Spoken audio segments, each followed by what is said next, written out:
cerebro es un órgano maravilloso, el más complejo de todo el cuerpo humano, una máquina perfecta e irreproducible, que esconde diversos enigmas. Hoy hablaremos de una de sus porciones, el puente o protuberancia, el cual tiene funciones específicas que conoceremos a continuación.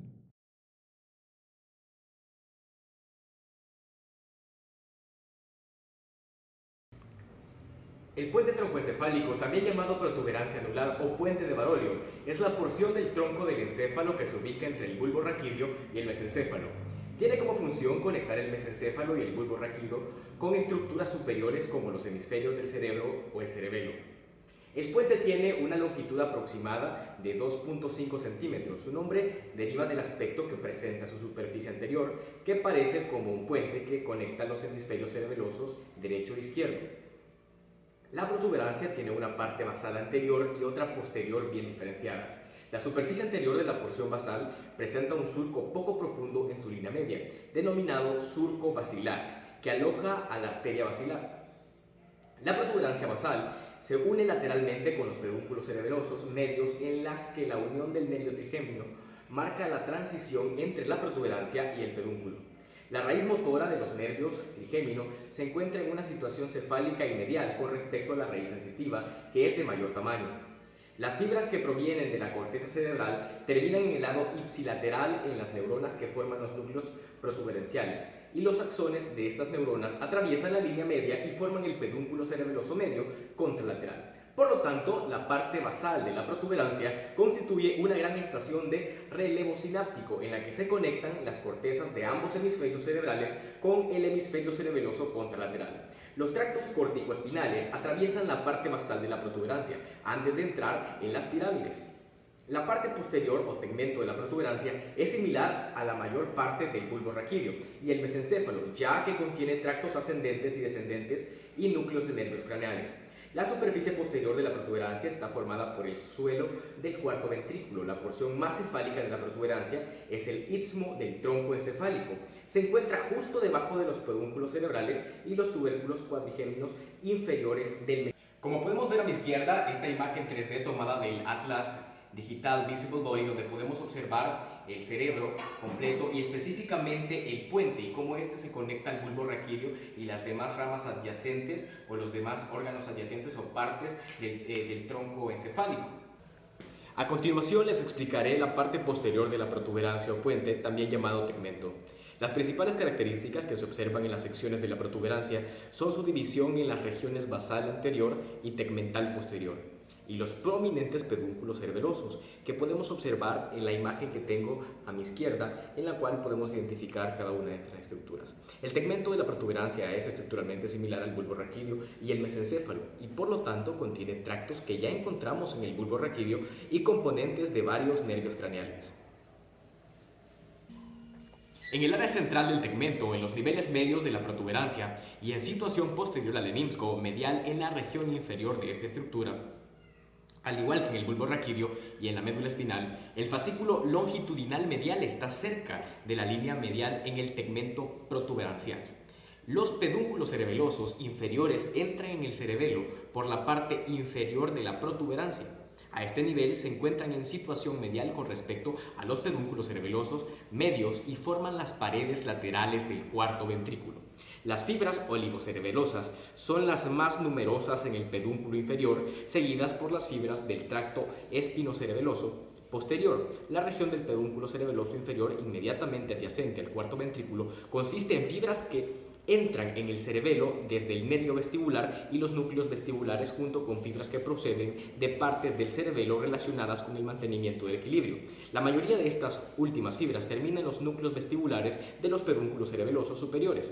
Son en su mayoría fibras que se originan en los núcleos cerebelosos y entran en el tronco encefálico por debajo del tubérculo cuadrigémino inferior del mesencéfalo. Estas últimas cruzan la línea medial de la altura de los tubérculos cuadrigéminos inferiores en la decusación de los pedúnculos cerebelosos superiores. La mayor parte de ellas continúa su trayecto en el sentido cefálico hacia el tálamo, y el resto termina en el núcleo rojo y la información reticular en el pedúnculo cerebeloso superior.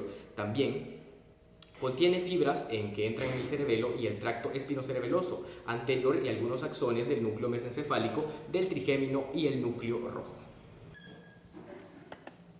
Continuando, se tienen los núcleos de los nervios craneales y tractos asociados, entre los cuales están el nervio vestíbulo-coclear, y en este caso las fibras de los núcleos cocleares posterior y anterior cruzan la protuberancia para ascender por el lemnisco lateral del lado opuesto.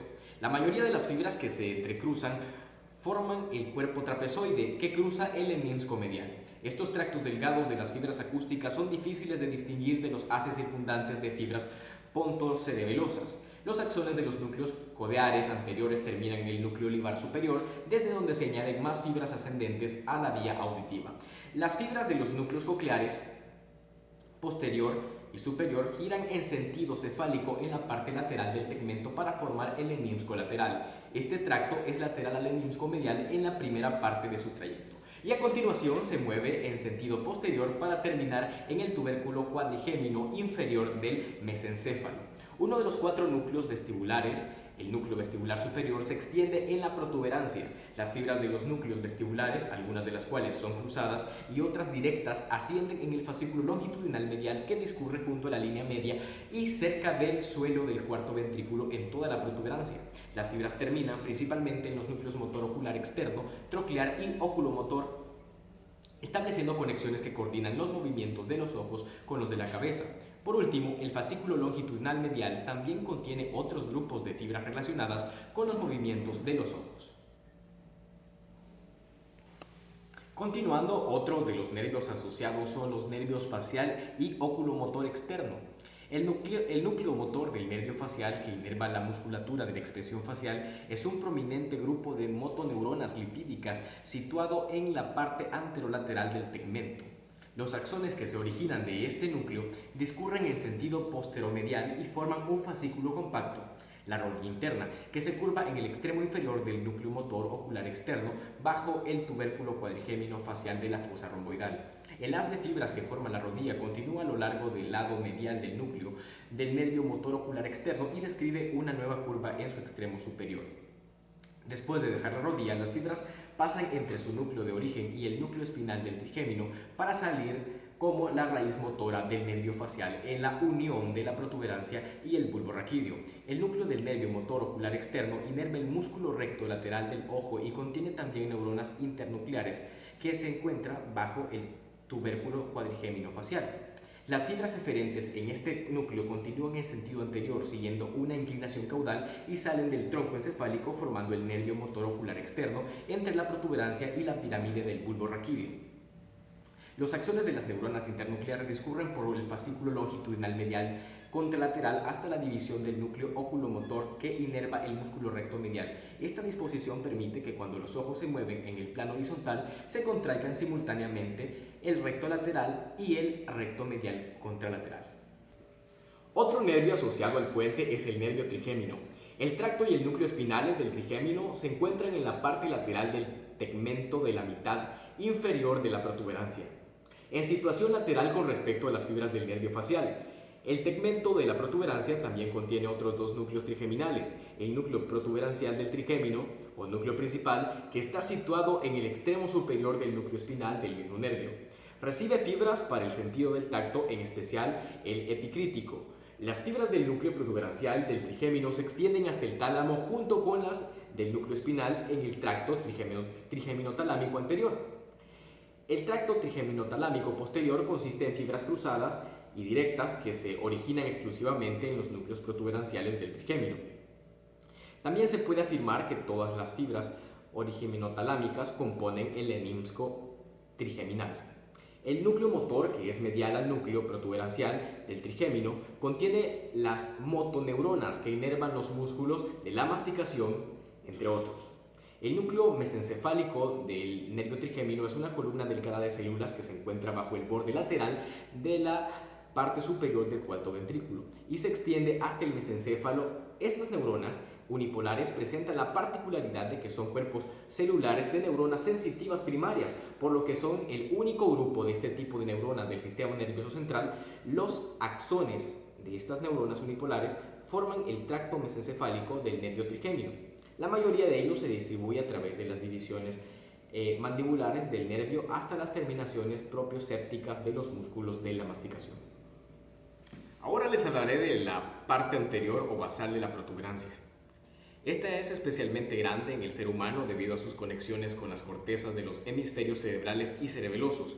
Esta región contiene tractos longitudinales, haces de fibras transversales y los núcleos protuberanciales, que son grupos de neuronas localizados entre las bases de fibras. Los haces longitudinales son numerosos y pequeños en los niveles superiores, pero la mayoría se unen al aproximarse al bulbo raquídeo.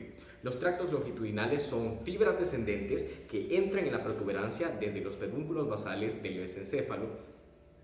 Muchas de ellas son fibras corticoespinales que pasan a través de la protuberancia y se reúnen de nuevo en las pirámides del bulbo raquídeo. También hay numerosas fibras protuberanciales que parten de amplias áreas de la corteza cerebral y establecen sinapsis con las células de los núcleos protuberanciales del mismo lado, excepto en el tercio inferior de la protuberancia, donde hay grandes regiones de sustancia gris. Los núcleos protuberanciales son pequeños grupos de células diseminados entre los tractos longitudinales y transversales. Los axones de las neuronas de los núcleos protuberanciales cruzan la línea media, formando los haces transversales de las fibras pontocerebelosas, que son muy visibles y entran en el cerebelo a través del pedúnculo cerebeloso medio. De este modo, la actividad de la corteza cerebral llega a la corteza cerebelosa a través de relevos sinápticos en los núcleos protuberanciales. La corteza cerebelosa influye sobre las áreas motoras del lóbulo frontal del hemisferio cerebral a través de una vía que comprende el núcleo dentado del cerebelo y el núcleo anterolateral del tálamo. Este circuito, que está muy desarrollado, une las cortezas cerebral y cerebelosa y contribuye a que los movimientos voluntarios sean de gran precisión y eficiencia.